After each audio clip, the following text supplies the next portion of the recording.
Sam Lelouch, welcome. How are you doing, my friend? I'm good. How are you? Very good, very good.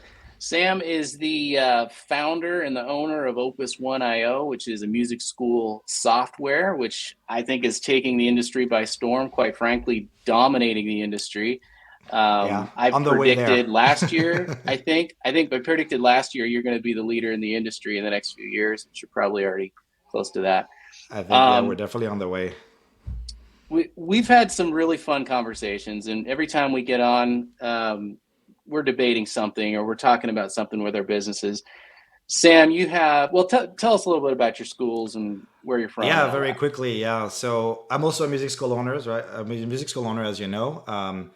I didn't start the school; my wife did, so I'm not going to take the credit for that. But I definitely, over the years, after I met her and we got married, and I got more involved in helping her grow the school. So the music school that my wife started, which is Opus One Music Studio, grew from about 100 students to 1,400 right now with three locations. So all along the years, I knew nothing about that industry. I was working in tech. I just loved music and I love businesses in general. So very shortly, helped my wife grow her school. Found all the common problems that music school owners face: the makeup, the teacher absences, and the usual pain points. Try to find our own solutions to them and be thinking outside the box, and eventually, after a few years, as we were painfully growing, started Opus One IO to build essentially the best music school software possible. And obviously, we're using it, and we've grown to 1,400 students now, three locations. And yeah, and the software is over the last few years has started taking the industry by storm. And we've been really focusing on music schools, which is a domain that I am passionate about. And so I'm getting both some insight about my own experience running my school, and I talk to music school owners like yourself and hundreds of others worldwide. So I'm getting a lot of insights on how music schools operate and what pain points they have, and my team and I are trying to solve as much of this problem as possible through cool features and good ways to automate things and save some time for music school owners. So you wrote an article recently, a blog post about monthly billing and why it might be better for your music school than semester or term billing. Um, and I think this is a Yeah. really interesting conversation because there's a lot of schools that do this differently in different ways, and everybody has their reasons for why they do what they do. But I thought you brought up some really good points in this, so let's kind of dive into this Yeah. topic today and break this down for us. Yeah, absolutely. So, I mean, so yeah, we come across a lot of different music schools in the US, in UK, Australia. And there's also some cultural thing, I think, around school holidays. We definitely notice that majority of schools that we deal with in the US usually do monthly billing, although some schools do more like terms and semesters sometimes, but it's more rare. It's more like the exception. But there are still many. But in Australia, UK, it's much more common to do semester billing. So we had more conversation around trying to convince or talk music school owners in Australia and UK, for example, to switch to monthly. I had a lot of reasons for where I think, and I saw obviously some debates on social media, on our Facebook groups and others about should we do monthly or terms or whatever. So I have a few different reasons that I can go through with you. I know you're also a believer in monthly billing, although Hmm. you mentioned that you're experimenting with things. I'd love to hear about that as well. Yeah, Yeah, so the key points, right? And we can maybe also like link that blog article so that people can read it in more yeah. details. But so my school in the US, my music school has always been monthly. We experimented with terms. By terms, we mean like 3 months or 6 months, and we do actually also have some group classes that are on more like a 3 months or 6 months or 12 months payment plan. So we kind of experimented really with both. And the first point is when you look at just payments in general, whether you're in the U.S. or outside, people do their budget on a monthly basis, right? You have your salary that's paid usually monthly. When I used to work, I'm from Europe. We paid at the end of the month. In the U.S., you paid every 2 weeks or twice a month. But usually, most bills that you pay, your rent, your utility bills, those are monthly bills, right? You don't pay for electricity for 6 months, you pay monthly. Your phone bill, like, so most of your expenses, your gym, like all these activities and are usually monthly. So it's kind of like there's kind of like a habit around it. It makes sense. And why? Because it's a sweet spot, right? Well, I'll get to that in a minute. So and you kind of do your budget monthly. I mean, you know what your yearly income is usually, and but your expenses are tracked monthly usually, right? So if all of a sudden you have to pay a big expense, it kind of like that covers multiple months. It kind of throws off your budget a little bit. The second reason, and feel free to interrupt me. I'm sure you have some No, I think some I comments. mean I'm there with you. I think Yeah, it's true because what you're hitting on really is the habit. There's yeah, a big there's something very powerful about capitalizing on people's habitual nature. We're creatures of habit. We yeah, it's why most of these subscriptions are so effective because they sort of play into that habitual nature of, like you said, paying the utility bill every month. You just get used to paying things yeah. monthly. You don't It's get used it's to a paying common them thing. weekly or yeah, yeah. Yeah. The second point is trying to reduce friction when you're going to enroll a student, right? So if somebody comes in, they just spend 30 minutes with your teacher, right? And they like the teacher they want to enroll, and if you offer them one option when they pay month by month, maybe even with no commitment, right? Versus, hey, we're going to charge you for 6 months up front, but you just got to know us. You're not even sure you're going to really like piano. You're not even sure you're going to really like this school or this teacher yet because you just got to know us. By charging somebody up front for a much higher amount of money, you're adding more friction. You're adding more reason for that customer to be like, okay, let me talk to my wife or my husband. Is that an expense that we want to spend? It's a bigger upfront commitment. So there's kind of an initial hurdle, for getting the customer in. Whereas if you say, hey, you paid for one lesson or you had your free trial, whatever, you do a trial, and we're gonna bill you month to month, just like everything else in your life, and you just basically you're paying for you're not even paying for the full months. Because usually you're not necessarily starting the month at the beginning, so we're just gonna prorate the current month, and then you're gonna be billed on a monthly basis, and you're not really committing to any long period of time. That reduces that friction for that initial enrollment. So that's second reason why I feel it's good. It gives people time to accommodate, acclimate, and feel good about their purchase decision. And obviously, you want to keep that customer for years, right? We'll get to that in a minute. So and that ties into the third point, right? When you're asking for an upfront payment, people feel locked in, right? So because I hear sometimes people saying like, well, I do semester or term billing because I want to lock in the customer, right? I mean, they don't. People say don't lock in because it doesn't sound very good, but I want the customer to kind of like be committed for a period of time, right? The thing is, if you have a good school and good teacher, right, and good teachers, and we know that we don't learn piano or guitar or violin in 1 or 2 months. It's going to be a multi-year, journey, and you're going to keep, in most cases, that customer for months and years.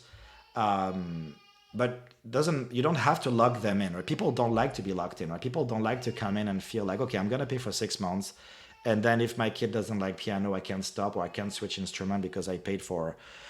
So that fear of the lock-in definitely add more friction. And there's a flip side to that. What I often see, and I've experienced that at my own school with those 6 months or yearly payments, is that the day the customer wants to leave, and they have sometimes good reasons to. Let's say they're moving out of state. They just, they didn't know that they're going to change job, and 3 months later they're moving out of state, or the kid broke their arm, or they really just can't stand piano and they're just done with it, right? If you're trying to, if you, they're going to ask you for a refund. That's what's going to happen. So you haven't really logged them in. You just basically charge them more upfront, and they still gonna, if they really have a good reason to stop the lesson halfway through, they're still gonna ask for a refund. And then guess what? If you don't give them that refund, they're gonna give you a bad Yelp review, or you're gonna deal with headaches, drama, and everything, and you don't want that, right? So you feel like you're kind of like committing that customer for a period of time, but good luck, enforcing those 6 months or yearly commitments, because if they're really done, or if they're really injured, or they're really moving out, or they're gonna ask for a refund anyway. So you haven't really kind of locked them in anyway, right? And nobody likes to be locked in the first place. The next point is also the psychology, what I call the psychology of continuation. Is I feel, experimenting that when you do month to month billing, there is really kind of like, it's a sweet spot that you don't ask yourself every month, do I want to continue? Do I want to continue? Do I want to continue? You just keep paying. And by the way, that's why gyms do that. That's why HBO do that and all that stuff. They charge you Hmm. monthly. There are business models like gyms where they want you to pay, but they don't want you to come. So they're just banking on the fact that you're not going to show up and keep paying and forget about it. Right. Obviously, in our industry, that's not the same model. We want people to come to take their lessons. But when you pay monthly, you kind of tend to include that in your regular kind of your monthly budget. And it's an ongoing charge that you're going to continue for years. We can argue, and that's a topic for another day, of do you let people go on hold during the summer, things like that. I know you have some good ideas to prevent summer holds and things like that, but people are going to continue monthly, right? Um, Now, if you charge them for 6 months, when that 6 month ends, first you have to re-win them. You have to re-enroll them, and they're gonna ask themselves, "Do I want to recommit for 6 months and pay for another 6 months of lesson?" Right? So you kind of have to re-win your customers at the end of every term. And not only it's a lot of headaches for you as a business owner because you're gonna have to re-enroll hundreds of students at the end of that term, and it's a lot of work, right?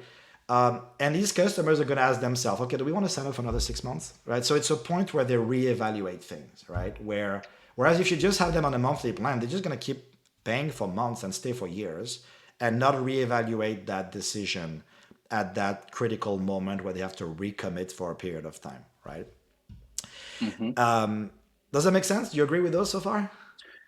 Yeah, I know. I have thoughts, but I want to let you Yeah. finish, Okay. and I, I want to hit on these. Yeah, and I have a couple more points. Actually, one of those points too, Okay. I'll give you credit for it because it was having conversations with you that that idea kind of formalized in my mind. Another argument that I hear from schools when they tell us why they do semester or term billing is that like, hey, but I get more money up front, right? So basically, instead of getting just 1 month of payment, I'm getting 3 or 6 months or a whole year at once, right? So more cash flow. Okay, that makes sense. However, the psychology of money, when people pay for a bigger period of time for a commitment, or they're gonna expect some kind of discount, right? If I pay for 6 months, I'm gonna expect a 10, 15, maybe 20% discount. And I see schools, by the way, that do that. Oh, if you sign up for 6 months, here 20% off. So if you think about it, and this was your point, you're basically borrowing that money at 20% rate, which is much higher than what you Right. would get if you just get loans, even like a consumer loan or a business loan. They're going to be much lower. So you're trying to get cash upfront, cash flow, at a much higher rate than you could get it in other places. So you're leaving money on the table. That customer is very likely to stay with you for those 6 to 12 months anyway because they're having a great time at your school. They're learning an instrument. They're going to be there for years. I So agree with that. Yeah. you're leaving money on the table that you would have got monthly if you just got it. They expect to get that discount because they're committing for a longer period of time. They're more likely to churn at the end of those 6 months or that year because they're reevaluating, right? And imagine if at the end of that 6 months, going back to my previous point, they're gonna be off for 2 weeks because they have this holiday, whatever. Guess what? They're gonna wait till they sign up, and you may have lost them forever, right? If they go monthly, they can just cancel those lessons or do makeups and stuff. So that's you're basically getting cash up front and you're leaving money on the table. You're paying a much higher rate than if you just got a loan or other ways to get cash. And you're really not really locking that student in anyway because if they break their arm or they're moving away, they're gonna ask for a partial refund for whatever they haven't used, right? So you're kind of like not you're kind of having the worst of all worlds, right? You're getting some cash flow at a high rate. You're leaving money on the table. You're making your enrollment harder when they come in. Making a lot more work for your staff to re-enroll everybody after 3 6 months or every 3 6 months, and you're just really not getting any really benefits from that because you're not really locking them in anyway. You see what I mean? So it's kind of like there's all these reasons. I'm sure you have others, and maybe you have some counter arguments. Yeah. And at the end of the day, also one last point is that most music schools are not really thinking about selling their school. It's not a business that you go and create to sell, but eventually you're gonna retire, you're gonna sell that school. And if you talk to people who buy schools or value business in general, recurring revenue is golden, right? Having that recurring revenue Yes. you can count on and this is true in software, it's true everywhere. So actually, we're having those monthly payment and these recurring revenue is gonna what if one day you sell your school, the people are gonna buy it and they know how to value a school. They're gonna look at that, and if you have customers on semester or yearly plan, it's not going to count as recurring revenue because you have to re-win that customer every 3 months or 6 months because they're more likely to churn. So from a valuation of your business, it works much better. And the last point I want to add to that, because that's an argument that I heard from somebody online, was I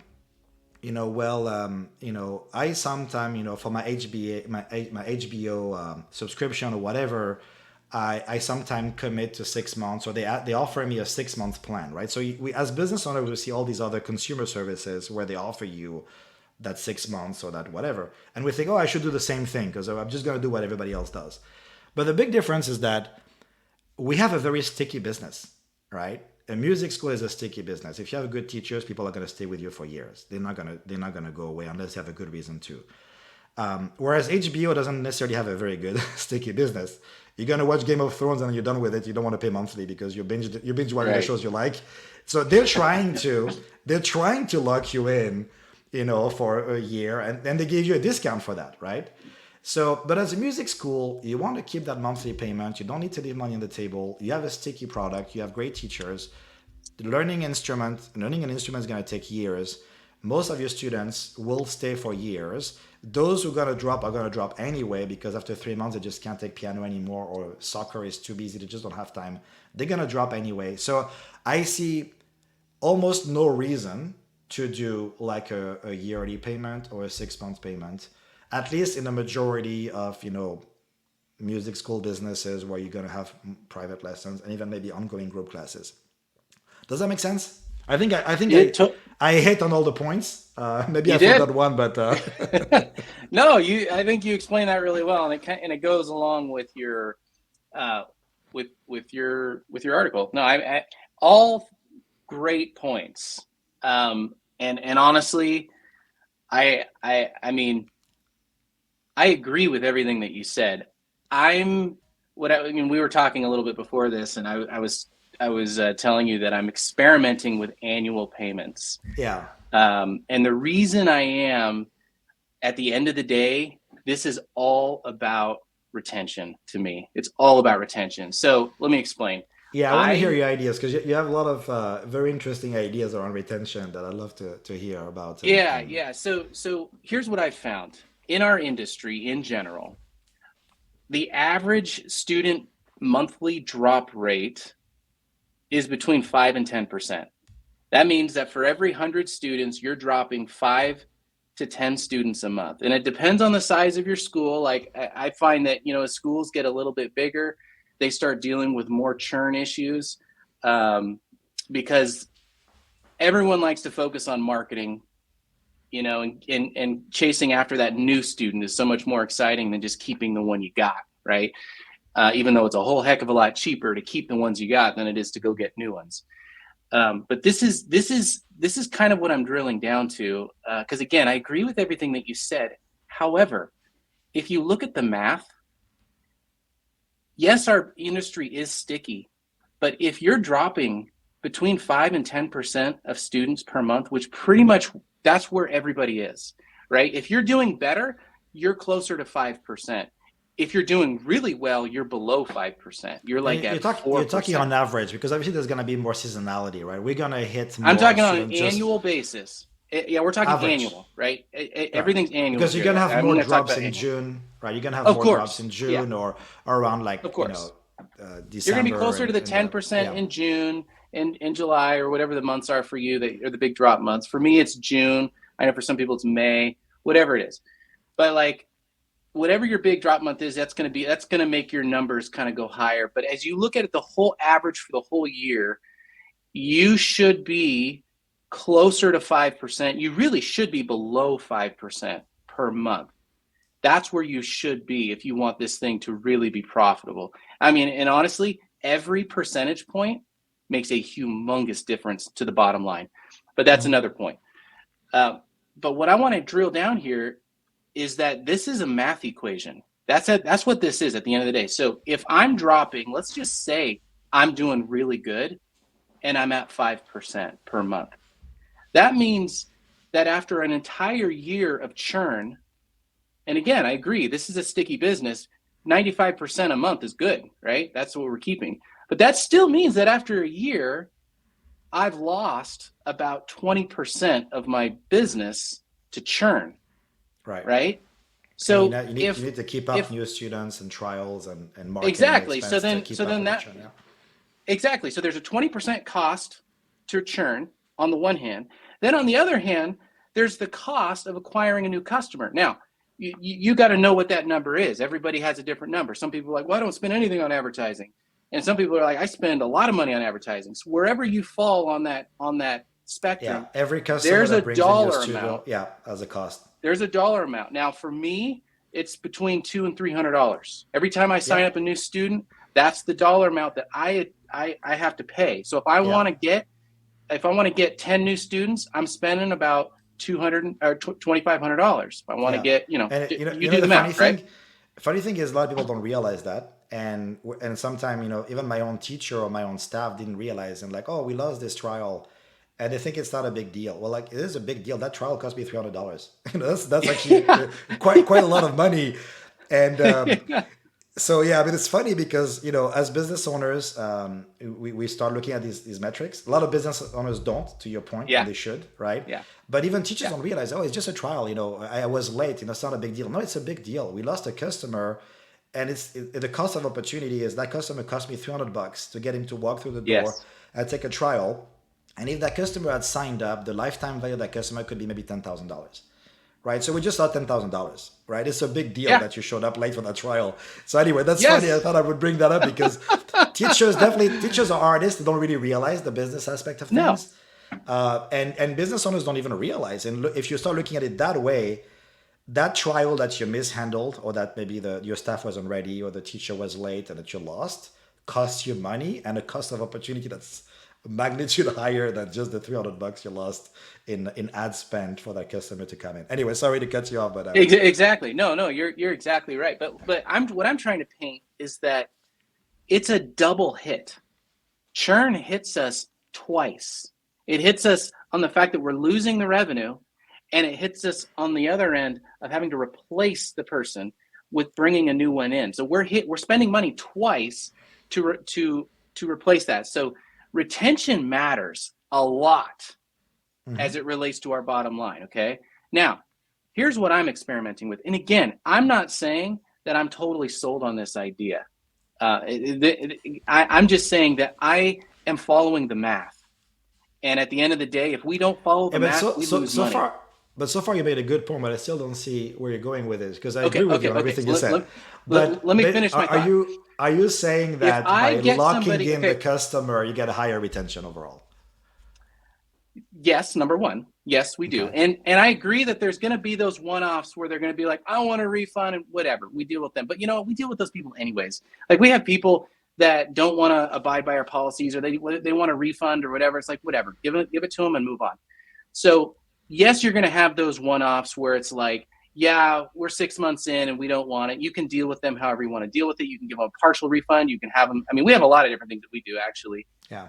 As we've thought this through. Our current policy is, look, if you've paid for the month already, then and you want that money back, like we treat it the same. We'll treat it the same way as an annual as we do monthly. Like you So can what I give those found lessons to a friend. You can on that do the topic, what lessons I on found is Zoom. that people accept much more that the month that's currently paid, you finish it, and we're not going to reimburse you. If you end it, you end it. They're losing one or two lessons, and you can say, okay, maybe you can offer it to a friend, things like that. But usually we have no problem with that, finishing the month or just giving up on those lessons.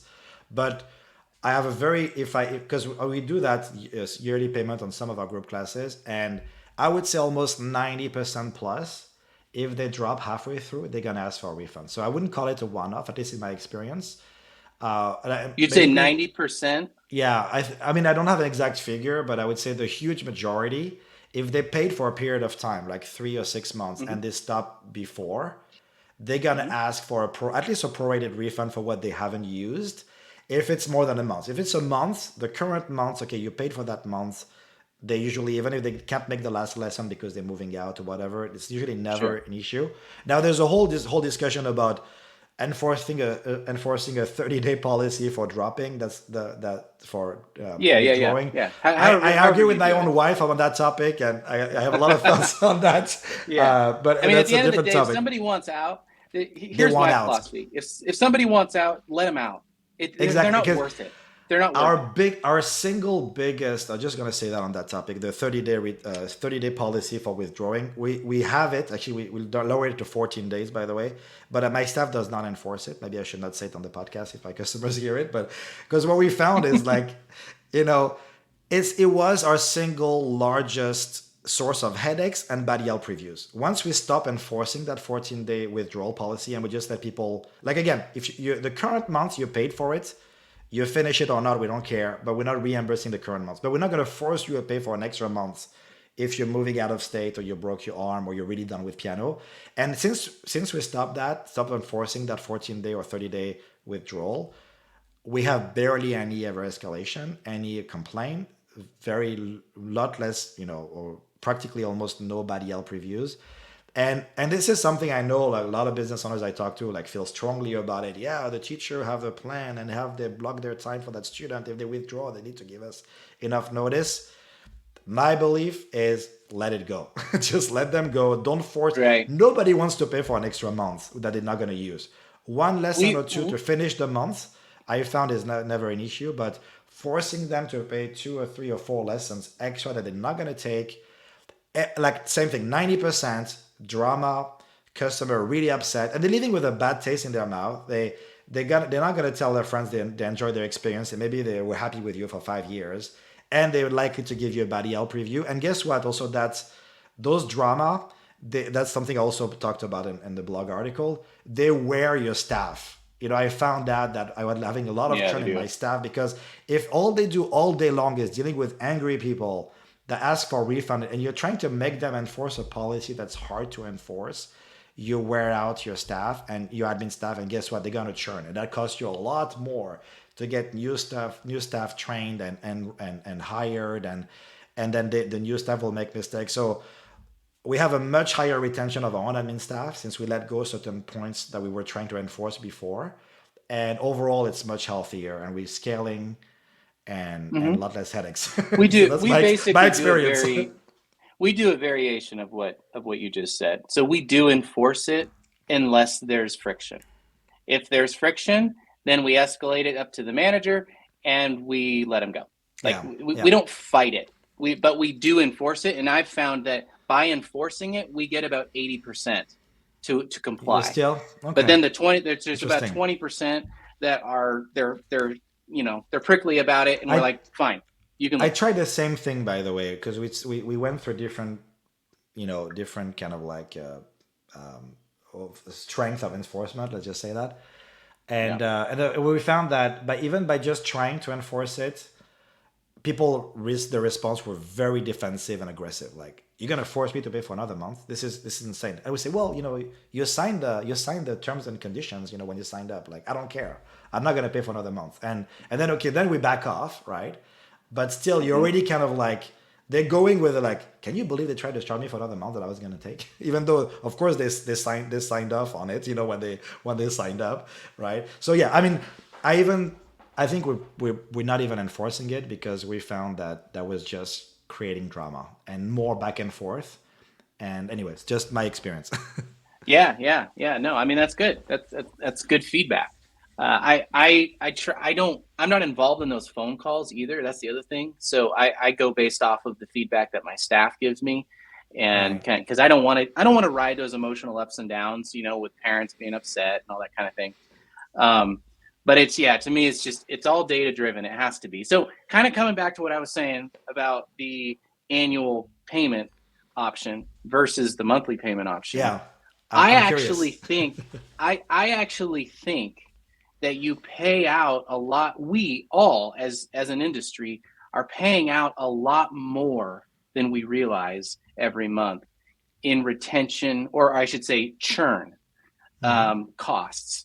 And so I think we can alleviate a lot of that by giving the option for people to pay for the full year. And yeah, But I then guess do I you give don't them a know. I discount? don't know that. What's that? So how do you incent? So if you offer both So options, the the monthly incentive. payments, So okay. So, yeah. So here's what we've done. Here's what we're and we're like I said, we're experimenting with this. We're giving them 1 month free. So it's a 5% discount. So I'm paying 5% for the money up front. are you sure it's five I'm paying a percent? little Because bit. 1 month, yeah, it's more than that. 1 month out of 10 or 12, right? It's I gonna be think it's like closer to seven. 10. Or no, it would Okay. be eight. Sorry. Yeah, you're right. It's about 8%. So eight. So but So okay. that's But let's do prime. the That's math. prime rate right now. That's prime. Yeah, but let's do the math on this, right? So it's 8% I'm paying, plus I'm paying like I'm giving them um I don't know, I'm giving some swag. Like I've stacked value, right? So Mhm. it feels like a really good deal to them. So Excuse me. so let's just say I'm paying 10%, right? So I'm locking them in for the whole year. I'm paying a cost of 10%. Now, let's just say for argument that because people want to quit within the middle of the year, I lose another 10% on top of that. So now I'm down 20, right? So I've factored in sort of, that same amount, right? I'm just throwing a number out there, 10%. Mhm. You said 90%, so I'll just use your Yeah. number. So let's say I'm losing 10% because in the middle of the year they're quitting.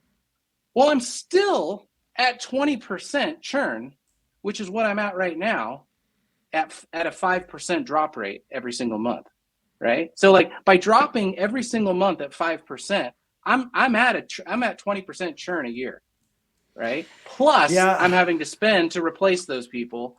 So I I'm mean, just saying from a mathematical perspective, you could make the argument that it's not really that much different. yeah, I don't know. I mean, I agree with everything you said, except to the point, kind of like some of the points I brought up, right? You're still making it a little bit more friction for enrollment. I mean, I guess if you offer both options, maybe not as much friction. I would be Yeah, you curious offer to both hear. options. Yeah. Yeah, I'd be curious to hear, how it's working out for your school, in a few weeks, a few months.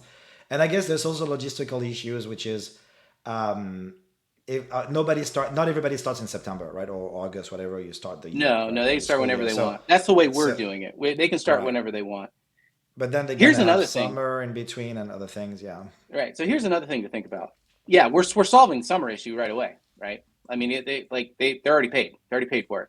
So, but here's another thing to think about, and this is just kind of again, I'm in the yeah. experiment mode, right? I'm trying this idea. I'm not necessarily saying that this is going to be the next big thing, and we should all abandon monthly and whatever. Like I'm still offering monthly as an alternative, but now when they sign up, they have a choice. They can do one or the other. I mean, Um, yeah, it's interesting. so One thing on the choice though is also to me a point of friction, right? In two ways, because the more I mean, I found what every single thing I did in my school that was about streamlining and making operations simpler is what helped us grow. Every time we made yeah, things more complicated, it made training staff more complicated, more options, explaining the policy more complicated, and more point of friction, because the whole thing when you have like 20 different type of wine, you don't know which one to pick, and then sometimes you say, okay, you give up because you know nothing about wine. So having too many right. options also, I found, is just, I've seen staff offering too many options to customers, and I'm like this is too complicated. Give them a couple of times, you know what they want, so that's also like kind of something, I like when you have agree. too many options, it makes your process more complicated, training your staff more complicated, more friction when they enroll. You give your customers too many options, it's more things to explain, more opportunity to lose them in a SMS conversation. So that's Right. my I found that simple, I think that's streamline. legit.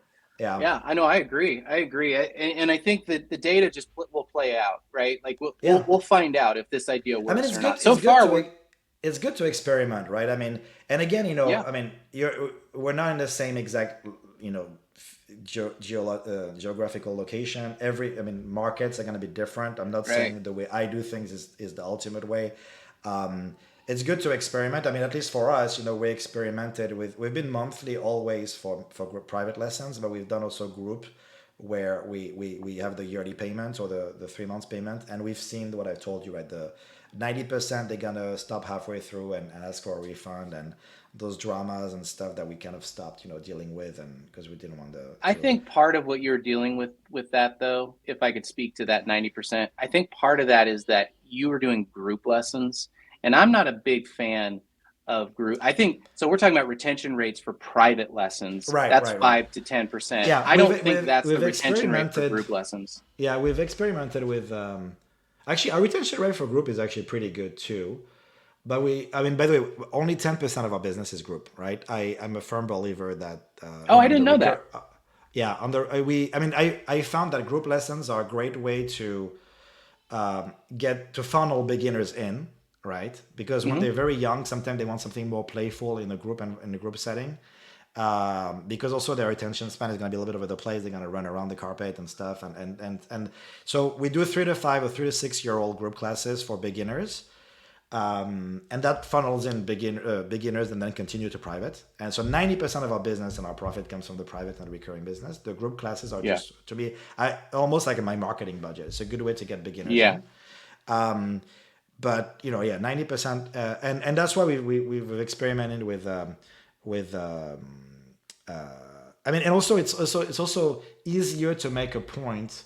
The counter argument to what you just said: when you're in a group class and you have a certain capacity, right? You paid for your spot, and that was Right. a finite number of spot, right? So we can't really, Right. if you stop halfway through after 3 4 months out of an 8 month program, we can't fill that spot. The class already started. That ship has sailed, right? So you can even make a stronger point that we should not reimburse you because you're quitting the class halfway through, no matter what your reason is, right? Whereas if you're quitting 4 months into an 8 month contract for private lesson, well, that teacher can teach another kid. That spot is not really Right. Yeah, lost, you can right? replace So them. Yeah. yeah. So I think there's some of that as well that comes into that psychology of, should I ask for a refund or not? People understand better that, hey, you committed to that class and that spot, we can't give it to somebody else. That point is gone. Yeah, I think the churn for paying annually, like that matters. Like that data matters, but there's no way for me to know until I experiment and try Right. it, right? Yeah. But I agree with you that if that is an issue with this strategy, then it does disrupt the numbers. Like, because at the end of the day, that's what this is all about, retention. Like it, when you get past 400 or 500 students, it's like your focus has to really pivot from Yeah. just spending a ton of money on marketing to how do you keep them? How do you keep them On the around? And what do retention you do? topic is a great topic because so we added a retention report in Opus One IO recently, and customers have been asking it for a long time, and I really beat myself up for not doing that earlier because it opened my eyes also for my own school. Yeah, yeah, Uh, like I was so most of my teachers are great. I mean, they're all fantastic people and fantastic teachers, but I realized when looking at the numbers that I had some teachers are not performing as well as others, and I didn't see it until I looked at the retention report, because when I would look at their schedule at a specific time, it's always full. So I thought they were doing great, right? But yeah. then when I started looking at the retention report months over months or through the year, especially I do that now systematically when we do performance review, and that's one of the factor among many others that we count on whether we give them a raise or what. I realized there was a couple of teachers that I thought they were doing fantastic, but guess what? Their retention was way below 90%, 95%, was around 80, 85. And what that meant is that every month, I'm gonna, I'm thinking about a particular teacher that I looked at recently. He was losing 3 to 6 students every month, right? Which is a lot. And then guess what? Because we're spending a lot on ads and we have a system with self booking and people booking trials, we were refilling it constantly, right? And paying for all Right. these trials, right? Like customer acquisition and churning all these students along the way. So across a whole year, he would have maybe lost 40 students, right? But when I looked at his schedule at a specific time, it always looks full because we were Right. actually Yeah. refilling his schedule constantly for Yeah. making up for the students he was churning. And my other teachers would be at 95%, sometimes or even 100%. They would not lose a single student for months, and sometimes one here, one there. And there's going to be what I call natural drops, right? The 16-year-old who's done after 8 years of piano, that's it, right? They're not going to continue, they're going to college, Right. whatever. So there's going to be those natural drops that are inevitable no matter what you do. But there's plenty that just lose interest or whatever, that are not really what I call a natural drop. And looking at that retention is super important. Then of course, I mean, there's plenty of ways we can discuss on how you help that teacher retaining their students, right? I have plenty of ideas on that too, and I know you too. But yeah, just looking at it is super important. And sometimes you realize that you have teachers that you thought were doing great, are actually not doing that great. I mean, not terrible either, not bad enough that you let them go. Obviously, I mean, if they go below 80 or 70% and really like churning a third of their students every month, now you have a problem, right? But so I mean, yeah. So retention, I think, is super important. Is something that I'm looking at a lot more over the last 6 months than I did before, and I'm glad I did because it was really eye opening for me. But I think that this topic of monthly billing versus annual billing versus turn, like however you're going to bill, I think that it's directly connected to retention, right? Like, so do you have better retention by having monthly subscriptions, term subscriptions, or annual subscriptions, or however, like, and I think that, I mean, I like, have customers who tell however, me, I have customers like music school customers, music school owners who tell me that they have better retention when they lock in people in those 6 months contract or 6 months payment.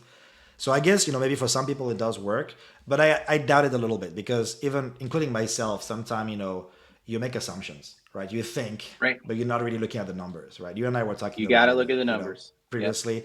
And and again, I'm guilty of that too. So I'm not, pointing the fingers, but I'm talking sometimes to business owners who tell me things, and in the back of my mind, I'm like, I'm sure you're assuming right there. I don't think you're really looking at the numbers because first of all, Right. you don't have a software that gives you that number in the first place. So I'm pretty sure you're not really tracking Right. it.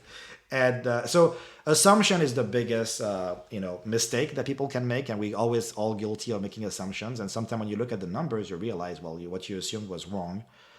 So I think, going back to what you're saying, experimenting is a good thing. Sometimes it can be tricky because you cannot just switch your students back and forth between monthly and semester billing. You can maybe try a separate product and experiment with that, or maybe Well, I mean, giving the option, as you said. yeah, we don't have to. Yeah, we don't have to offer it. Like if it works out, if it's a total flop and Yeah, we lose money from it, then I'm not going to offer it to students anymore. right. But that's the nice thing about it. But I do think that there's something here because I think assuming that they stick with the full year and we don't get like half of them quitting and wanting a refund halfway through. So that's a legit concern, and I agree with you. But so there's an assumption being made on my part that the majority of them are going to stick through to the end. Um, then it's pretty tough to deny those numbers because again, there's the cost of losing, but then there's a cost of acquiring. Oh, And absolutely. when I ran the math on the cost of acquiring for me personally, it's like between 30 and 35% a year. And so you add that to the 20% churn, and you're up over 50% Well, let cost. me be the devil's advocate, right? What do people churn? There's gonna be some churn that are inevitable, like I said, right? Correct. They've done the 10 level of ABRSM and they're done or whatever, or they're going to college and or they're moving out, or but a lot of cases, what are not what I call a natural drop is because they lost interest. They're just done with piano. Correct. They play guitar for a year or two. They're done. So how do we help the teacher kind of retain those students and build interest? Because if we also losing, we also have a kid that just played guitar for a few months and then stopped. So that's sad, right? We want to keep Right. that student going, Yeah, we right? want So to keep what are them around longer. so so when that student lost interest, Yeah. having them locked in a payment plan, right? If whatever you want to call it, Yeah. does that really help, right? I don't know because either you're gonna have an upset parent because I'm like, well, I paid for the year and I have to stick to it, and I have to drag my kid to the lesson and he hates it. You know what I mean? Well, I think, yeah, I mean, I Or think I'm that's gonna true. complain and try to get my money back because I know I signed up for this, but now I'm not happy that I did. I think there's probably better way more on the education side, through helping your teachers, keep your students their students Yeah. interest and plenty of. And I'm not, by the way, I'm not the best person to talk about education because I'm not an educator. I'm more on the business side of things. But I think there Right. are ways, and my wife does that with our teachers, to mentor teachers to help them retain their students. Some strategies include like exams, competitions, or just having a better plan, lesson plan, or doing more fun songs depending on what track they're on. So I think, I mean, I would look at it more from the teacher side of things and keeping the students engaged, which as really, I mean, we've had teachers that were struggling sometime and we helped them and it made a difference in retention, rather than locking them in a payment plan where if they don't like the lessons anymore, I don't know if locking them in a payment plan is going to really keep them engaged. That's kind of my thinking on that. And that's legit. I mean, you could be right. You could be. You could be, but I want to test it out, and I will say, so to kind of respond to what you were just saying, I think obviously preventative is always better, right? Like Yeah. we want to keep it engaging for them before they're at the point where they've lost interest. But yeah, there's going to be a point at which a student loses interest and they just don't want to do it anymore, and the parents like, well, shoot, we've just paid for the whole year, so what do we do? I mean, I think one of the things you could argue, so I'm going to argue back to you, like if I've already paid for the whole year as a parent, my first course of action is not necessarily going to be to call and say I want my money back. My first course of action is probably going to be, Try well, another how can we? instrument, or yeah, Yeah, how let's can we? let's Yeah, stick around and let's that's try. true. Let's Yeah, figure that's a this good thing point. out. And so I might have quit next month knowing that, hey, I can just quit next month. Or since I've decided, I've committed, it's like, well, let's figure this out. Maybe we Yeah. have them for another few months, whereas we wouldn't have had them before. So I think there's a counter argument that can be made to that. But again, the data is king here. Yeah. At the end of the day, the And also I percentage of think drop. trying to identify it before it happens, right? And there's plenty of things music school owners can do with their teachers to ensure that the students are happy, that the parents are happy. We've experimented with having, like, I've seen some schools among my Opus One IO customers who do a 30, 60, 90-day check-in with new enrollments, like systematically, or even Yep, like a we do yearly that. check-in. Yeah. Yep. We don't, I mean, because 1400 is hard to check in with all these students, and we would need like a lot of staff. But Yeah. one thing that we're going to be adding to Opus One IO in the very near future is an automated check-in where you can have kind of like kind of an NPS score, like a That's a net promoter great score, idea. or an automated Yeah. check-in, like, hey, we just want to take the pulse, take the temperature, how you liking it, and if the answer is May, then maybe we call them and figure out what's going on. So we're thinking about adding kind of like automated surveys, automated check-ins with existing students, including potentially also getting Google reviews and stuff like that when they're happy. I think it's important to, like any business, try to prevent that churn ahead of time and be proactive, right, and preventative. One of the things that we do is we do a retention meeting every single month. So like for this month, for example, uh, we're going to do a retention meeting. We're going to check the drop rate for all of the teachers in all of our schools for last month. And if Hmm. any of them are flagged, which means they're over 5% for the month, then we're going to go in and we're going to look at the reasons those students dropped. And what we do is we pull out the reasons like moving, you know, Yeah. or too young, right? Like that's not the teacher's fault. In fact, their moving is not the teacher's fault. Too Or if it's a young, transfer to too another young. I would teacher. argue that because it's funny. There is the common excuses like lost interest or schedule conflict. The one I hate the most Those are is the two schedule most common conflict. reasons. This is Yeah. the excuse, right? Schedule conflict. I tell my teachers that's a BS excuse. They're just not happy with the lesson, right? So we need to work on Yep. retaining them. But too young, I don't know, because I mean, unless it's really not age appropriate, like we do private lesson at 5 and up. But yeah, if somebody comes in and they're 5 and they're too young, this is, by the way, a great other topic. Educating parents and not giving up on their kids. And I say it in a very strong Yeah. way because I believe it. I've seen it with my own kids. I've seen it with hundreds of kids.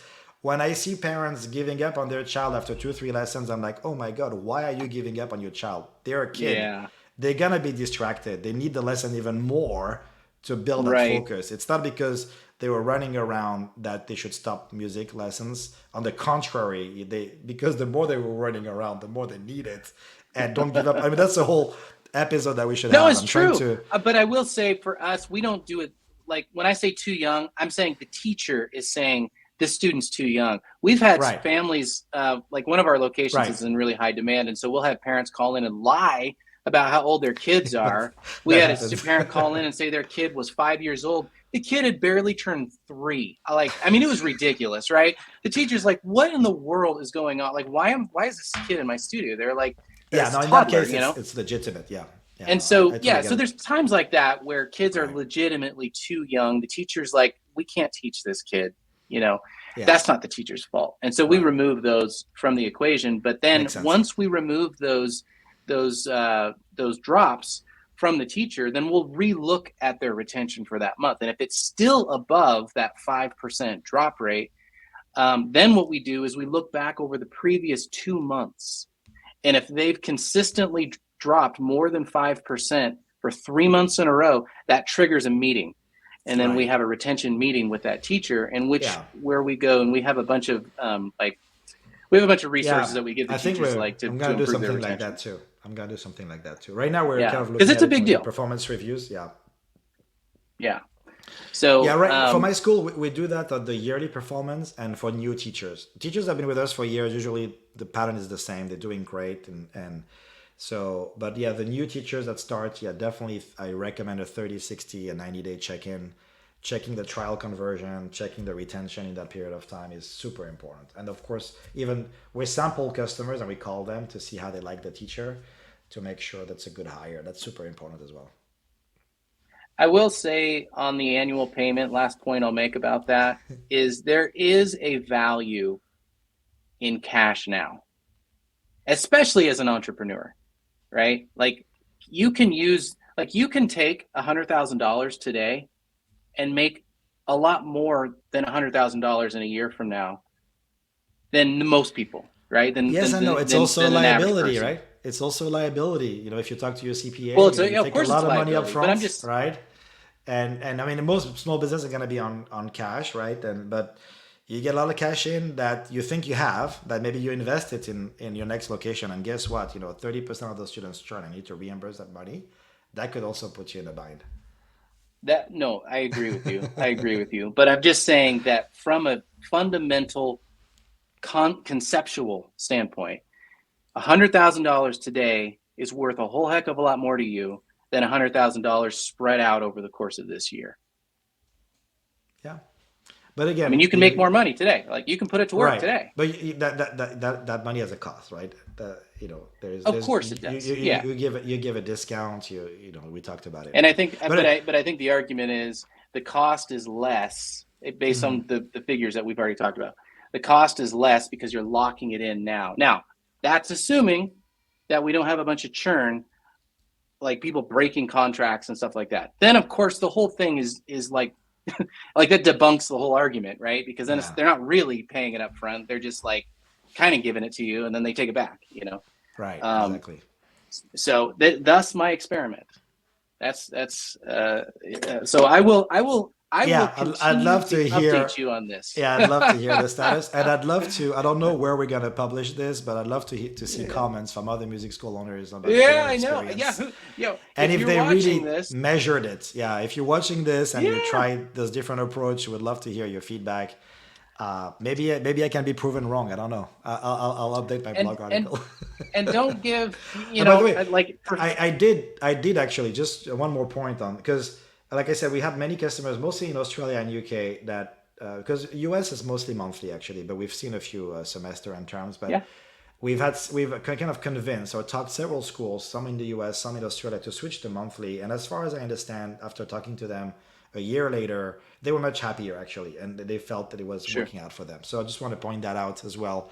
Um, I don't think I've seen schools that went from monthly to yearly, and so I'd love to hear your feedback on that. But I've Yeah. definitely seen many that went from terms or The other way. semesters to monthly, and as far as I know, they didn't look back, and they were happy with the change. Well, And by the way, in my so there was one more point also. One of the reasons I've seen why people sometimes in the US do semester billing is because I'm going to advertise for my software a little bit here, shameless plug, but when you don't have a good invoicing system and you have to deal with invoicing, which is a nightmare, you're trying to do it as unfrequently as possible, right? So I've seen people that I realized after you take out all the assumptions that the reason really they were doing semester billing is because billing was a nightmare and they're trying to do it once or twice a year instead of every month, right? Because if you don't have a right. good billing system and you have to do it manually, it's a huge headache. I mean, I've seen schools, even in the hundreds of customers, pen and paper, like using Google Calendar and QuickBooks, doing the invoices manually. That doesn't scale, right? So with Opus One, it's all automated. So the monthly invoices are generated automatically, they're paid automatically, and auto pay, all that stuff, invoice receipts. So yeah, I have 1,400 invoices every month, pretty much, and they all get paid 95%. We chase only a few payments. So when it's automated, then you don't even have to deal with the volume, right? You can have 2 or 3,000 students. We have customers with 3,000 students with automated billing. So I think also a reason, definitely for some people I see doing a 6 months or a 1 year billing, is because they're just trying to lower their pain in terms of handling the billing. But if you have a good software, then it's not an issue. You can do monthly billing and automate it entirely. So okay, I'm going to challenge you then. If this idea works and I can demonstrate that my retention improved, then Right. you're going to turn annual payments into an automated annual Uh, option, I mean, right? yeah, Right? we do support it. Yeah, we do support Okay, there you go. payments. It's just maybe not as automated and as recurring as when we do with monthly. By the way, Well, that that's what I mean. it has its own challenges. We're still considering implementing some level of recurring term billing, but every time, this is the other thing. Every time we talk to a school that does term billing, let's say we talk to 50 schools, there's not one that does like the other. And they each have their They're crazy all rules different. on how their terms work. And I'm like, how do you even train your Yeah. staff on how your terms work? Because you just lost me after you just talked to me for 20 minutes about how your terms work. And I think I'm pretty smart and I know this business, Yeah. and Yeah. you lost me. Like, so how do your staff even understand, or your customers, how your terms work? Like, you just like, it went like over my head. Anyway, so No, that's fair. that, And again, I'm happy to be proven wrong here. But again, but to me, I don't prove me wrong with opinion. Prove me wrong yeah, with exactly, with the facts. data, Yeah, with math. Yeah. exactly. And so we'll see. I guess this is a stay tuned for Yeah, you should. a future You, date. you should invite, and I'll send you a few intros. People that switch from semester to monthly to get their feedback also directly. I think that'd be Yeah, interesting. I'd be curious. I'd be curious. Well, Sam, as always, this is a very lively That was discussion. fun. We definitely will have to do this again. We will do it Uh, again because we've got a yeah, lot more to talk about that we haven't even a lot hit of on. topics. But thanks for joining the podcast today, and Yeah, we'll thanks talk for having soon. me. Sounds great.